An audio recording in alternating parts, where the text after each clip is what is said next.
السلام علیکم دوستو، اے آر ٹی وی کی اس ویڈیو میں ہم تذکرہ کرنے جا رہے ہیں پاکستان فلم انڈسٹری کی خوبرو سپر سٹار کا، جو کبھی جھرنا تھی۔ فلمز چندہ اور تلاش کی نمائش کے بعد ملک گیر شہرت کی افق پر شبنم بن کر چمکی، جس کی روشنی میں آج بھی سٹارز دمکتے ہیں۔ دوستو، ویڈیو مکمل دیکھیں۔ اگر ہماری کوشش اچھی لگے چینل سبسکرائب کریں اور بیل نوٹیفیکیشن آن کریں تاکہ ہر نئی ویڈیو آپ کو ملتی رہے۔ ویڈیو کو لائک اور شیئر کریں۔ اگر اس کے بارے میں رائے دینا چاہیں تو کمنٹس باکس میں اپنی رائے کا اظہار ضرور کیجیے۔ جھرنا نے ایک غریب گھرانے میں جنم لیا۔ اس کا باپ ٹونی باسک ایک عام سا اسکول ٹیچر تھا، جس کی گزر اوقات بڑی مشکل سے ہوتی تھی۔ کسی زمانے میں اسے فٹ بال اور کبڈی کھیلنے کا بھی شوق تھا، مگر وقت گزرنے کے ساتھ ساتھ یہ شوق بھی کم ہوتا گیا۔ اس نے اپنی حیثیت کے مطابق اپنی بیٹی کی تعلیم و تربیت کا سلسلہ شروع کیا۔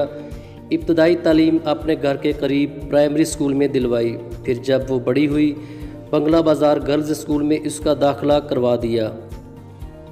جھرنا کو ایک بہت بڑی اداکارہ بننا تھا، اس لیے اپنے بچپن میں وہ بڑے بڑے حادثوں کا شکار ہوئی، لیکن بال بچ گئی۔ وہ بنگلہ بازار ہائی اسکول میں میٹرک پاس نہ کر سکی۔ انڈر میٹرک ہی تعلیم کا سلسلہ منقطع ہو گیا۔ اسی دوران جھرنا نے اداکارہ بننے کا خواب دیکھنا شروع کیا۔ نہ صرف خواب دیکھنا بلکہ ان خوابوں کو شرمندہ تعبیر کرنے کے لیے بھاگ دوڑ بھی شروع کر دی۔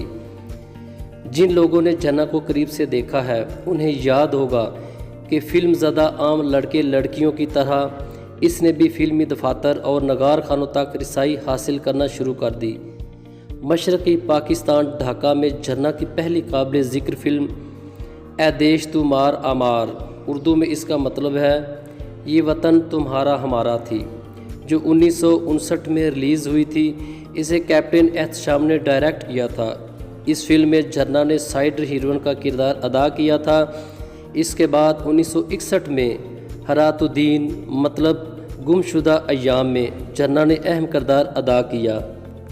یہ فلم بھی اپنے موضوع اور تھیم کے لحاظ سے پسند کی گئی۔ اسی سال یعنی کہ 1961 میں وہی جھرنا کی ایک اور فلم سکرین کی زینت بنی۔ یہ فلم تھی کھونو آشینی، یعنی کہ کبھی بھی نہیں آئی۔ فلم ساز، ہدایت کار اور مصنف جوان سال ظہیر ریحان تھا۔ وہی ظہیر ریحان جس نے بعد میں پاکستان کی پہلی مکمل رنگین فلم سنگم اور بعد میں پہلی سینما سکوپ فلم بہانہ بنائی تھی، جس کی تمام تر آؤٹ ڈور شوٹنگ کراچی میں کی گئی تھی۔ کھونو آشینی کی کہانی ترقی پسندانہ تھی۔ اس میں جھرنا نے سمیتا دیوی کی چھوٹی بہن کا کردار ادا کیا تھا۔ سمیتا دیوی ان دنوں وہاں کی بہت بڑی اداکارہ تھی، جس نے بعد میں ظہیر ریحان سے شادی کر لی تھی۔ اس فلم میں معاشرے کی اس طبقے کی عکاسی کی گئی تھی جو غربت اور قسم پرسی کی زندگی بسر کرتا ہے۔ اس کا ایک کردار حالات کا مارا ہوا ہے۔ اس کی 2 جوان بیٹیاں ہیں، جس کا غم اسے اندر ہی اندر کھائے جا رہا ہے۔ وہ سوچتا ہے کہ جب اس کا پیٹ بھرنے اور تن ڈھانپنے کے لیے میرے پاس وسائل نہیں ہیں تو میں اپنے دونوں بیٹیوں کے ہاتھ کیوں کر پیلے کر سکوں گا۔ باپ کے دکھ کو بیٹیاں بڑی شدت سے محسوس کرتی ہیں۔ ایک دن جب باپ باہر سے گھر آتا ہے تو اپنی دونوں بیٹیوں کو پھانسی کے پھندے پر لٹکا پاتا ہے۔ انہوں نے باپ کو دکھوں سے نجات دلانے کے لیے خودکشی کر لی تھی۔ یہ فلم اپنی پر اثر کہانی، پاورفل ہدایت کاری اور خوبصورت اداکاری کی وجہ سے بہت پسند کی گئی تھی، مگر ایک حلقے نے اس پر کڑی تنقید بھی کی تھی اور کہا تھا کہ پاکستان میں تو ایسی کوئی جگہ نہیں جہاں اتنی غربت ہو کہ بیٹیوں کو مجبور ہو کر خودکشی کرنی پڑے۔ اس فلم میں جھرنا کا کردار اگرچہ مختصر تھا، لیکن اس کے باوجود اس کی سیدھی سادی اداکاری بہت پسند کی گئی تھی۔ 1962 میں مشرقی پاکستان کی فلم سازی کی صنعت نے ایک نئی کروٹ لی۔ اردو فلموں کا آغاز ہوا۔ کیپٹن احتشام نے دیکھتے ہی دیکھتے فلم چندہ کا آغاز کر دیا اور اسی سال اسے مکمل کر کے ریلیز بھی کر دیا۔ جھرنا اس فلم کی ہیروئن تو نہیں تھی، البتہ اسے سیکنڈ ہیروئن کہا جا سکتا تھا۔ سلطانہ زماں نے رحمان کے مقابلے میں لیڈنگ رول کیا تھا۔ سلطانہ زماں उन दिनों झरना से बड़ी अदाकारा थी, इसलिए इसे हीरोइन लिया गया था। लेकिन चंदा की नुमाइश के बाद तमाशाइयों की अक्सरियत ने झरना को पसंद किया था। मगर ठहरिए, फिल्म चंदा की कास्ट में झरना नाम की कोई अदाकारा नहीं थी। लेकिन आप कह सकते हैं कि ये किस झरना का जिक्र किया जा रहा है। फिल्म साज हदायतकार एहतशाम की ये दूर अंदेशी थी कि इसने झरना को नए नाम के साथ नई अदाकारा बनाकर पेश किया, जबकि रहमान, सुल्ताना जमा वगैरह के नाम की तब्दीली की ज़रूरत नहीं समझी। दरअसल अच्छे फिल्म साज और हदायतकार बहुत दूर की बहुत छोटी छोटी बातों पर भी नज़र रखते हैं। झरना खालिस्तान बंगाली नाम है, जो मगरबी पाकिस्तान के शौकीन फिल्म के लिए एक नामानूस नाम होता। इसलिए नाम की तब्दीली एहतशाम ने ज़रूरी समझी और इसे शबनम के नाम से पेश किया। इस नाम के इंतखाब के सिलसिले में भी एहतशाम काबिल मुबारकबाद हैं।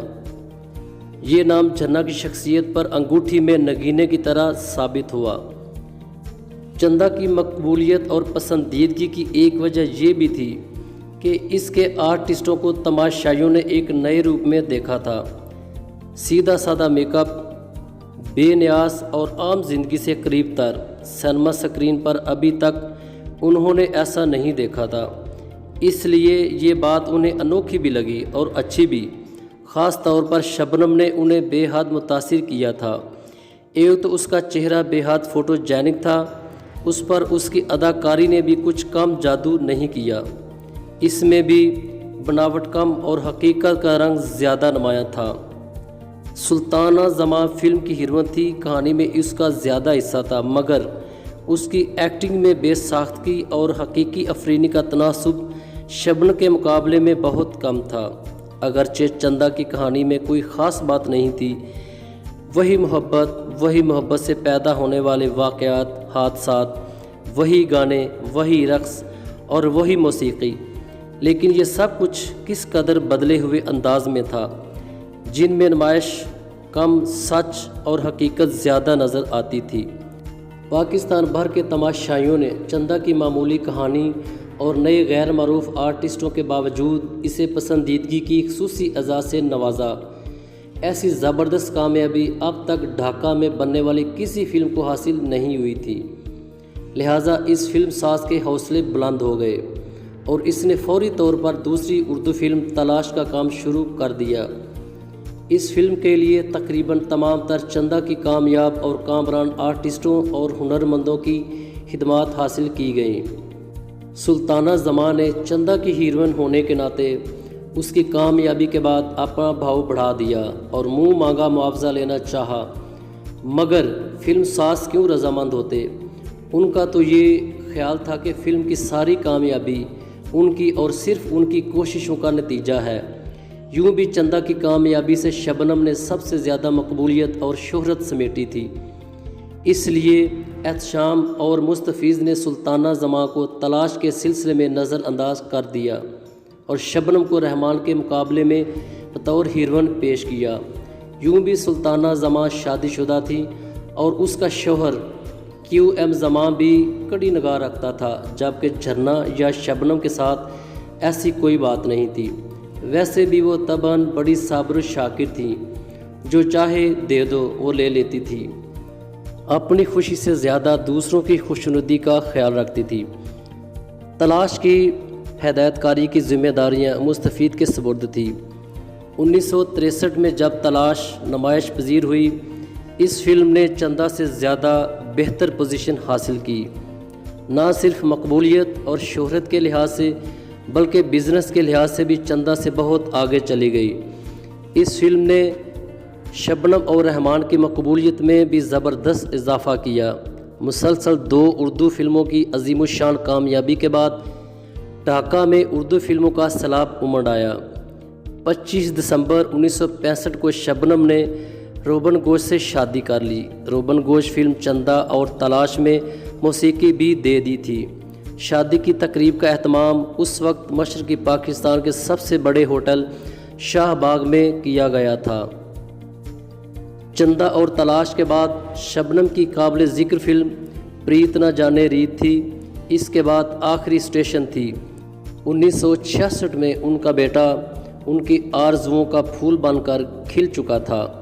रोनी घोष बहार बनकर उनकी दुनिया में आ चुका था। उस वक्त उसकी उम्र 6 माह थी। शबनम और रोबन घोष अपने बच्चे के साथ चंद हफ्तों के बाद कराची पहुंच गए। ये सेहरा इलियास रशीदी के सर जाता है। इलियास रशीदी की शख्सियत किसी तारुफ की मोहताज नहीं। हफ्त रोज़ा निगार और निगार एवार्ड्स उनके ऐसे कारनामे हैं जिन्हें कभी फरामोश नहीं किया जा सकता। शबनम से इलियास रशीदी की मुलाकात 1963 में निगार तकरीब में हुई और वक्तन फ़वक्तन ढाका में मुलाकात होती रहती थी। जब शबनम अपने बच्चे और रोबन घोष के साथ कराची पहुँचे तो अगले हफ्ते के निगार वीकली में ये खबर सुर्खियों के साथ शाया हुई। शबनम और रोबन घोष मुस्तकिल तौर पर कराची आ गए हैं। वो फिल्म साज जो एक अरसा से शबनम का इंतज़ार कर रहे थे एकदम चौंक पड़े। उन्होंने एक बार फिर भाई इलियास रशीदी को याद किया तो उसने फिल्म साज़ों से शबनम का तारुफ करवाया और एग्रीमेंट भी करवाए। अनजाने रास्ते, घरौंदा, लाडला, धमाका, अफशां, नाम के नवाब, जलने ना क्यों परवाना, बादल और बिजली, जहाँ तुम वहाँ हम, रूठा ना करो, आज की रात, बाजी फिल्में उसने थोड़े ही दिनों में साइन कर लीं। समंदर वहीद मुराद के साथ दूसरों से पहले नुमाइश के लिए पेश की गई। लाहौर के फिल्म साजों ने भी शबनम को पे दर पे फिल्मों में साइन किया। दोस्ती और अनमोल जैसी फिल्मों ने शबनम को बुलंदियों तक पहुंचा दिया। पाकीज़ा, बंदिश, कभी अलविदा ना कहना, कुर्बानी, नहीं अभी नहीं, नादानी, दूरियां, लेडी कमांडो, एहसास, दिल लगी और एहसास जैसी फिल्में शबनम के कैरियर की बेहतरीन फिल्में हैं। शबनम ने सैकड़ों फिल्मों में काम किया। शबनम ने पंजाबी फिल्मों मालका, बाजी और कालू वगैरह में भी काम किया है। शबनम ने फिल्मी दुनिया में बेमिसाल कामयाबियां हासिल कीं। रोबन घोष 2016 को वफ़ात पा गए। शबनम ने 13 निगार फिल्मी अवार्ड्स हासिल किए। शबनम का नाम फिल्मी तारीख़ में हमेशा सुनहरी हरूफ में लिखा जाएगा। Thank you for watching this video.